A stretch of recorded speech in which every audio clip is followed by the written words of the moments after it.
Welcome to our deep dive into the IMF's latest report. You know, this report, it's basically a checkup on the world's economies. It is. It helps us kind of see, where we're headed economically, globally. And where we're headed, at least according to the IMF, is steady. Global growth staying at 3.2% for both 24 and 25. Yeah. Stable, steady, but Yeah. not exactly spectacular. No, not spectacular. And what's interesting is this overall steady picture, it's kind of masking a lot of variation, especially regionally. A lot of variation. It really does. The U.S. economy, for instance, is actually doing better than expected. Oh, really? Yeah. And in a way, driving global growth, their domestic demand is strong, their job market's robust. So they're kind of like leading the pack right now. Yeah. You could say that. Now, Europe, on the other hand, not so rosy a picture. No, not so much. The energy crisis stemming from the conflict in Ukraine continues to have a ripple effect, especially on those bigger European economies. Okay, so U.S. strong, Europe struggling a little bit. What about other areas? Any bright spots or trouble zones we should be watching? Well, while everyone's focused on the U.S. and Europe, emerging Asia, it's quietly becoming a powerhouse. Interesting. Yeah, driven by that insatiable demand for semiconductors, electronics, all those things that go into AI development. That region is seeing a surge in investment and growth. It really highlights how interconnected everything is. One region's success can impact everyone, right? Exactly. But that also means that challenges can spread quickly, too. That's true. So who's facing the headwinds then? Well, you've got the Middle East, Central Asia, Sub-Saharan Africa, all grappling with a mix of issues. Conflicts, disrupted commodity supplies, extreme weather events. It's kind of a perfect storm. Wow, so very mixed bag globally. Okay, so beyond these regional variations, I'm curious, for the average person, what are some key takeaways from all this? I think one crucial point is, all this global economic flux can actually hit your wallet directly. Really? Oh, yeah. We're talking prices of everyday goods, job security. The report actually highlights that global inflation, it is finally cooling down. Okay, that's good news. I think everyone's feeling the pinch right now. It is good news. Lower inflation means your money goes further, projected to fall from 6.7% this year to 5.8% in 24, and then even further to 4.3% in 2025. So some relief on the horizon, hopefully. Hopefully. But, there's always a but. Of course, there's always a but. What's the but this time? Well, what's interesting is that the IMF predicts advanced economies will actually hit their inflation targets sooner than emerging markets. Oh, that is interesting. Why is that? Well, it's not some magic trick. Advanced economies just tend to have more established institutions, policy frameworks. They've kind of got more practice weathering these economic storms, you could say. And maybe more diverse economies as well, right? More ways to absorb those shocks. Yeah, that too. So while we can kind of breathe a sigh of relief about inflation cooling, the IMF does point out some potential bumps on the road ahead. Oh, okay. What kind of bumps are we talking about? Well, one specific challenge is that goods prices have stabilized, which is good, but service price inflation, that's still high. Oh. And that creates a real dilemma for policymakers. Okay. I'm intrigued. Explain the dilemma. What makes this such a challenge? So central banks, their usual tool to fight inflation is raising interest rates, right? Right. But if they raise rates too aggressively, it can stifle economic growth. But if they don't do enough, inflation could spiral out of control. It's about finding that sweet spot. Walking that tightrope? Exactly. Okay, so inflation's one thing, but the IMF report flags other risks too. One that really stood out to me was sudden financial market volatility. It feels like just yesterday we were all watching those markets go haywire. Oh, yeah, those market swings like we saw in early August, those can have big consequences, tighter financial conditions. Making it harder for businesses to invest and for economies to grow. Exactly. It's like a domino effect. Yeah. And if I remember correctly, developing economies are particularly vulnerable in those situations. Yeah, they often rely more heavily on external financing, right? So they're more exposed to those sudden shifts in global finance. Yeah. Another concern the IMF highlights is this possibility of disruptions to the disinflation process. Yeah. We can't just assume that inflation's going to fall neatly according to plan. Unforeseen events, they can throw things off track. So what could throw things off track? Give me a for instance. Well, imagine a new spike in commodity prices, maybe driven by geopolitical tensions. That could force central banks to change course, potentially delay any easing of monetary policy. And then that has a ripple effect on things like fiscal policy and overall financial stability. Exactly. It all connects. Okay, got it. Another risk that caught my eye was China's ongoing property sector woes. It's been in the news a lot. Yeah, that's a big one. I have to admit, I hear about it, but I sometimes wonder, like, why should I care? What's the connection to my life? It's a fair question. The thing is, China's a major player in the global economy, right? Right. So if their property sector keeps struggling, it could trigger negative spillovers across the world, impacting trade, investment flows. Those effects could trickle down to your wallet in ways you wouldn't expect. That's a sobering thought. Anything else keeping the IMF up at night? Well, the rise of protectionist policies is another one. In our interconnected world, it might seem appealing to shield domestic industries from foreign competition. Yeah, but I'm guessing that's not the best strategy in the long run. You got it. It tends to backfire. It leads Yeah. to trade tensions, less efficient markets, disruptions in those global supply chains. Ultimately, it hurts everyone. So a quick fix that actually causes more harm. Yeah, think of it like this. If every country just decided to do their own thing, only buying and selling within their own borders, We'd realize pretty quickly how much we rely on global trade for everything. everything, from basic necessities to the latest gadgets, that's what global trade ensures. Access to a wide range of goods and services at reasonable prices. So protectionism disrupts that whole balance. Exactly. Okay, so we've got market volatility, inflation concerns, China's property troubles, protectionism, anything else on that list of potential problems? One more big one. The potential for social unrest. That's a significant risk. That's a heavy one. How does social unrest factor into the economic picture? Well, when people struggle economically, it can create conditions for instability, right? Protests, strikes, even violence. All of that can disrupt economic activity, scare away investors, and make it harder for governments to implement much-needed reforms. It's a vicious cycle. Economic hardship fuels unrest. Unrest undermines the economy. Exactly. And sadly, we're seeing this play out in different parts of the world right now. So the picture so far seems pretty bleak, lots of risks and uncertainty, but I'm hoping the IMF doesn't just leave us hanging. They've got to have some ideas about how to navigate this, right? Of course, the report has a whole section on policy recommendations. They're calling for a proactive approach, a carefully crafted strategy. Okay, good. I'm all ears. Let's shift gears from doom and gloom to potential solutions. What does the IMF suggest? Well, they highlight key policy recommendations to steer us toward a smoother landing. I like the sound of that. So, lay it on me. What are their suggestions? One major recommendation is for countries to carefully manage their fiscal policies, Yeah. Government spending and taxes. Okay, makes sense. They're emphasizing the importance of ensuring that public debt is sustainable. Basically, they're making sure countries can manage their spending and pay back what they owe. So, it's about rebuilding those fiscal buffers, creating that financial cushion to absorb shocks. A great analogy.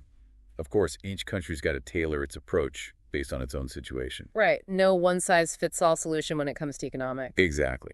Along with sound fiscal policies, the IMF is stressing the need for structural reforms, things that boost long-term growth and productivity. Could you break that down a bit? What kind of reforms are we talking about? Think about things like improving education systems, making regulations more efficient, encouraging innovation.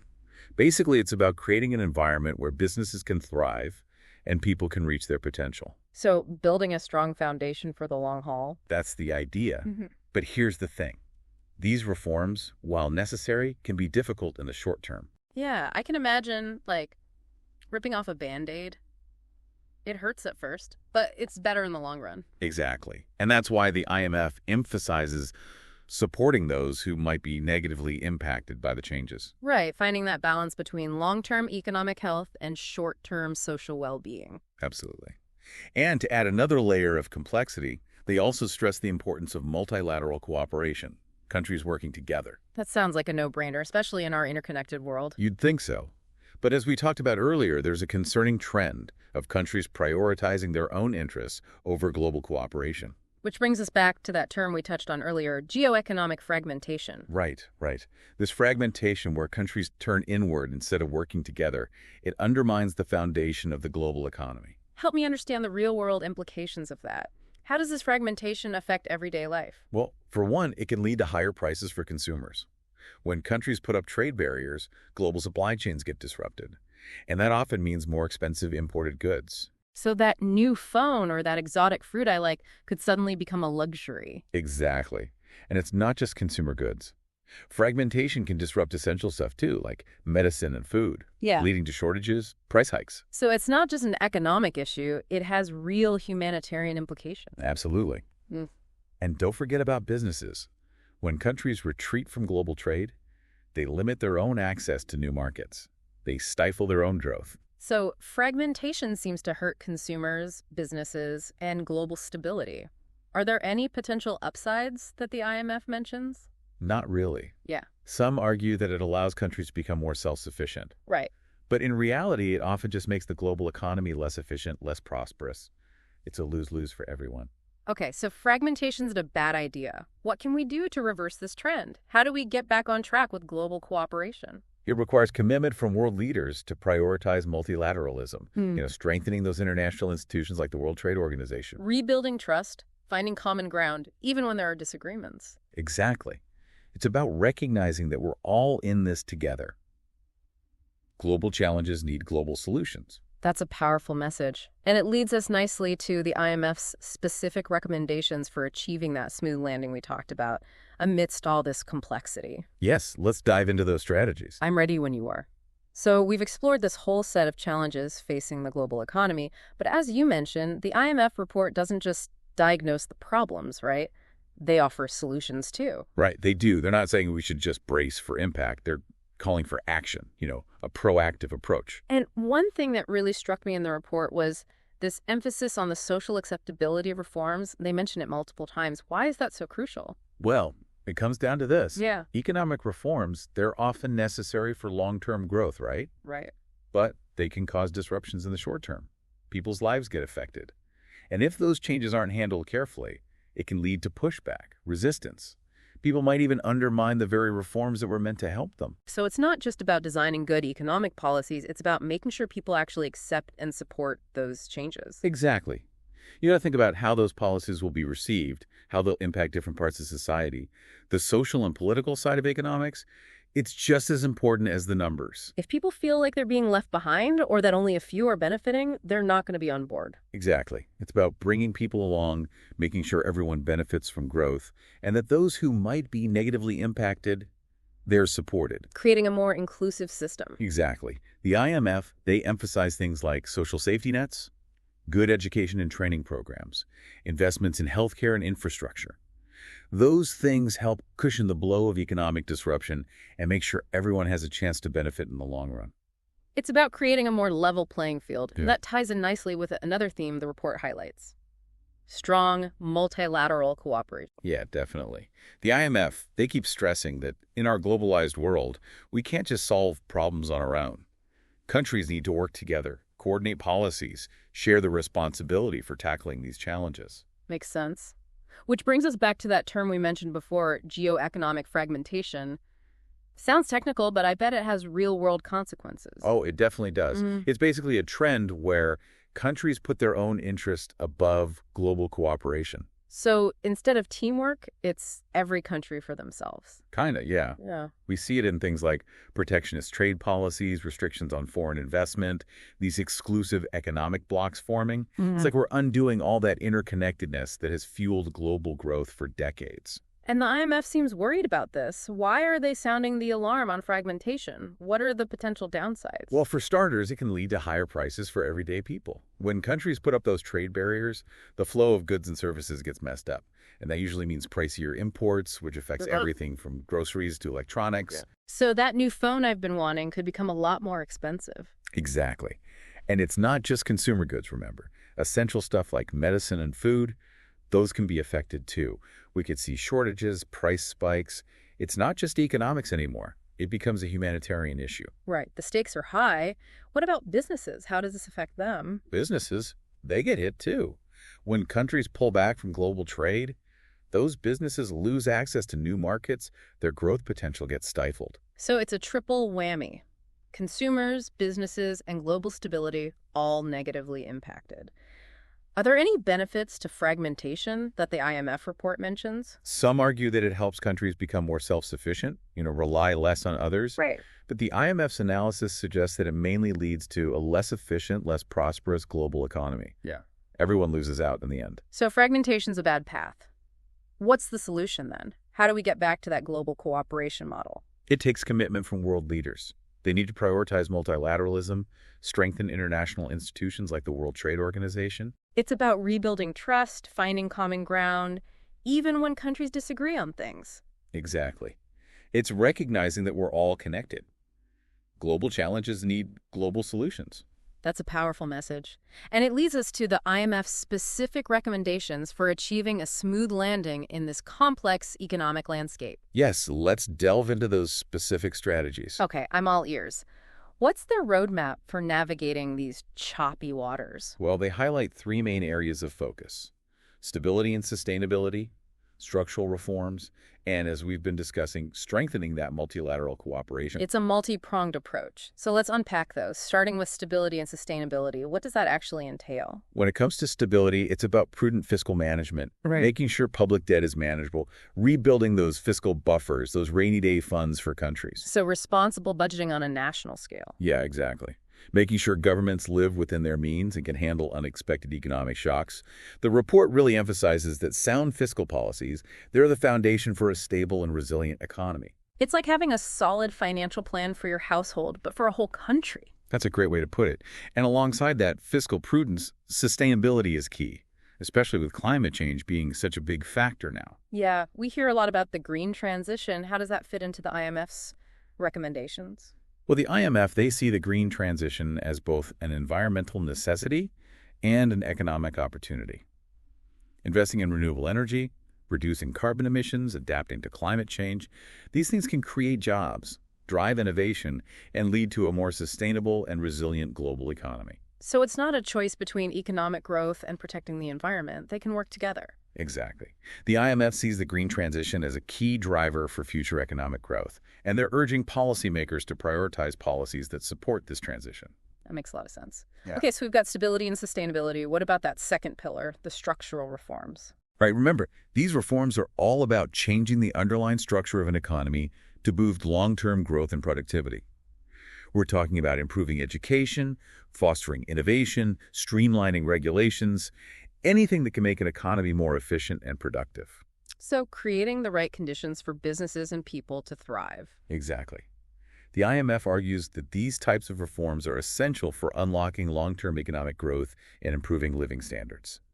But as we discussed earlier, reforms can be disruptive, especially in the short run. Yeah, how does the IMF suggest we handle that potential disruption? They acknowledge that these structural reforms, they can be tough to implement, politically sensitive. They might cause some short-term pain for some people. That's why they keep stressing the importance of making these reforms socially acceptable. So it's about making sure no one feels left behind, right? Making sure the benefits of these reforms are shared widely. Exactly. They recommend things like social safety nets, investment in education and training, targeted support for those who might lose out during the transition. It's about making those economic changes in a way that's fair and considers everyone's needs. Exactly. And then we have the third pillar, strengthening multilateral cooperation. The IMF is very clear. Global problems need global solutions. They want countries to move away from fragmentation and work together through those international institutions like the World Trade Organization. So it's about teamwork, realizing that we're all in this together and that cooperation is ultimately beneficial for everyone. Precisely. And the IMF points to two areas where this cooperation is particularly critical: speeding up the green transition and supporting debt restructuring efforts. Let's start with the green transition. Why does it need such a globally coordinated approach? Well, climate change, it's a global issue. It needs a global response. Countries need to share knowledge, coordinate policies, and provide financial support to developing nations so they can transition to cleaner energy sources and adapt to the changing climate. So it's about sharing resources and expertise to make sure everyone can contribute to the solution. It's exactly. The IMF sees international cooperation as key to mobilizing the resources and knowledge needed to accelerate this green transition and ensure a sustainable future for everyone. What about debt restructuring? Why is multilateral cooperation so important there? Well, debt restructuring is a complex process, often involving negotiations between a country that's in debt and multiple creditors. Right. It can be tricky to reach agreements that satisfy everyone, and the IMF plays a crucial role in facilitating those discussions, making sure the process is fair and orderly. So they act as a mediator, helping to find solutions that work for both the debtor nation and those who lent them money. Exactly.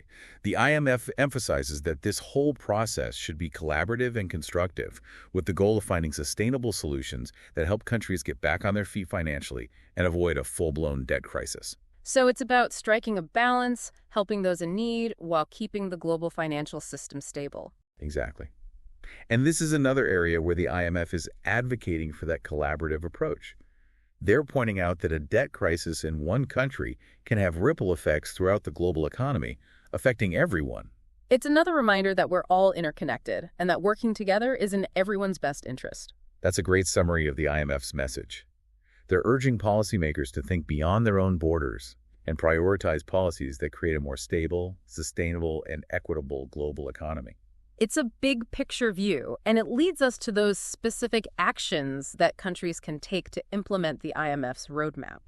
What are some practical steps they can take? Well, for stability and sustainability, countries can start by improving their fiscal management, implementing sound budgeting practices, controlling spending, and finding fair and efficient ways to increase revenue.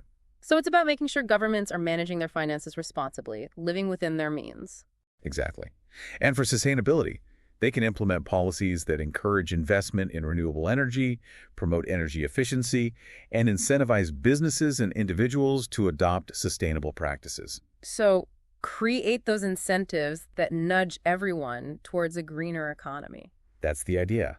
Then there are those structural reforms. Countries can focus on improving their education systems, investing in research and development, and creating regulations that actually encourage entrepreneurship and innovation. It's about laying the groundwork for long-term economic growth and creating opportunities for businesses and individuals to thrive. Exactly. And for multilateral cooperation, it's about strengthening engagement with those international institutions, actively participating in global forums, and working together to tackle shared challenges like climate change and debt sustainability. Okay, so there's a clear agenda, but it sounds like there might be some hurdles along the way. What are some of the challenges countries might face trying to implement these recommendations? Well, one big challenge is simply having the political will to undertake these reforms. They can be difficult, sometimes unpopular. It's tempting for politicians to focus on short-term gains rather than taking the long view. So it requires leadership, the courage to do what's right for the long haul, even if it's not the easy choice. Exactly. Another challenge is coordination, making sure everyone's working together, both within countries and internationally. It's not just governments, it's businesses, civil society organizations. Everyone needs to be involved. And we need to make sure that the benefits of these efforts are shared widely, that no one is left behind in the process. That's right.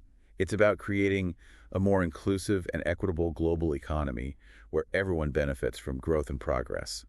That's where the IMF's emphasis on social acceptability comes in, making sure these changes are fair and consider everyone's needs. So it's complex, but the IMF report lays out the stakes pretty clearly. The choices we make now, they have huge implications for the future of the global economy and for people all over the world. That's a crucial point. This report, it's not just an academic exercise. It's a call to action, a reminder that we all have a role to play in shaping a better future. It's a lot to digest, but amidst all this complexity, there are reasons to be optimistic, right? The IMF report highlights some real opportunities, particularly in areas like the green transition and technological innovation. Definitely. There are exciting things happening, and the IMF believes that with the right policies and a spirit of collaboration, we can overcome these challenges and build a better future for everyone. That's a hopeful thought to keep in mind as we wrap up this part of our deep dive into the IMF's report. So we've spent this whole episode really digging into the IMF's outlook on the global economy. And it's clear there are some serious challenges out there, but also opportunities, right? Yeah, definitely. It's not enough to just react to what's happening. We need to be proactive, strategic. And the IMF is calling for just that, a proactive approach to policymaking. So let's get specific. What are some of the key actions they recommend to achieve this smoother landing we keep talking about? Well, they break it down into three main areas: ensuring stability and sustainability, pursuing those structural reforms, but making sure they're socially acceptable, and then strengthening multilateral cooperation. These aren't separate things, though. They all work together. Okay, I'm following you. Let's unpack each of those, starting with stability and sustainability. What does that actually look like in real-world terms? It starts with getting those public finances in order. Countries need to manage their spending, make sure debt levels are under control, and rebuild those fiscal buffers, those rainy day funds we talked about. So basically, it's like responsible budgeting, but on a national scale. Exactly. making sure governments are living within their means, that they can handle any unexpected economic shocks. Sound fiscal policies, they're the foundation for a stable and resilient economy. Makes sense. It's like having a solid financial plan for your household, but for a whole country. Exactly. And alongside that fiscal prudence, sustainability is key, especially with climate change being such a major factor these days. Right. We've heard a lot about the green transition. How does that fit into the IMF's recommendations? The IMF actually sees the green transition not just as an environmental issue, but also as a huge economic opportunity. Investing in renewable energy, cutting carbon emissions, adapting to the changing climate, all of that can actually boost economic growth, create jobs, foster innovation. So it's a win-win, good for the planet and good for the economy. Exactly. They see it as a key driver for future economic growth, and they're urging policymakers to put policies in place that support this transition. Okay, that makes sense. So we've covered stability and sustainability. What about that second area, those structural reforms? Remember, structural reforms are about changing the underlying systems and institutions that drive an economy. Things like improving education, promoting innovation, streamlining regulations, anything that can boost productivity and lead to long-term growth. So it's about creating the right environment for businesses to thrive, for people to reach their full potential? That's exactly it. The IMF argues that these reforms are essential for unlocking long-term growth and raising living standards for everyone. But as we talked about earlier, these reforms can cause disruptions, especially in the short term. Yeah, they can be tough. So how does the IMF address that? They acknowledge that these reforms can be politically sensitive, and sometimes people get hit harder than others. That's why they stress the importance of making sure these reforms are socially acceptable. So making sure that the benefits are shared widely, that no one feels left behind. Exactly. They recommend things like strong social safety nets, investments in education and training, targeted support for those who might lose out because of the changes. So basically a more inclusive and equitable approach to economic restructuring. That's the idea. And then we come to the third key area, strengthened multilateral cooperation. The IMF is sending a clear message. In today's world, going it alone just doesn't cut it. We've got to work together. It makes sense. Global challenges require global solutions. Exactly. And the IMF highlights two specific areas where this cooperation is most critical: speeding up the green transition and helping countries restructure their debt. We've talked about the green transition a bit. Why does it need such a globally coordinated approach? Because climate change is a global problem. It needs a global solution. It's about countries sharing knowledge, coordinating their policies, providing financial support to developing nations so they can transition to cleaner energy sources and adapt to a changing climate. So it's acknowledging that some countries have more resources than others and working together to make sure everyone can contribute to the solution. That's exactly it. And when it comes to debt restructuring, that often involves really complex negotiations between a country that's struggling with debt and the multiple countries or institutions that they owe money to. Right, it can get pretty complicated. It can. And that's where the IMF comes in. They play this crucial role in helping countries navigate these situations, finding solutions that work for both the debtor and the creditors, and preventing a debt crisis from getting out of control. So it's about striking that balance between supporting countries that are struggling while also maintaining stability in the global financial system. That's exactly right. And this is another area where the IMF is really pushing for that collaborative approach. They're reminding everyone that a debt crisis in one country can have ripple effects throughout the entire global economy. It's another example of how interconnected we all are and why working together is in everyone's best interest. That's the key takeaway from all of the IMF's recommendations. A call for collective action, a recognition that we have these shared interests, and that working together is how we're going to build a more stable, sustainable, and equitable global economy. That's a powerful message. So with all this in mind, what does it all mean for our listeners? How can they take this information and apply it to their own lives? Well, it starts with understanding what's happening in the world, the forces that are shaping the global economy. This deep dive has given you a glimpse into the IMF's perspective, but we encourage you to go further, explore these issues on your own, and form your own opinions. And remember, the IMF report, it really emphasizes the need for structural reforms to boost long-term growth. So think about it. What specific reforms do you think are most important for your own country or region?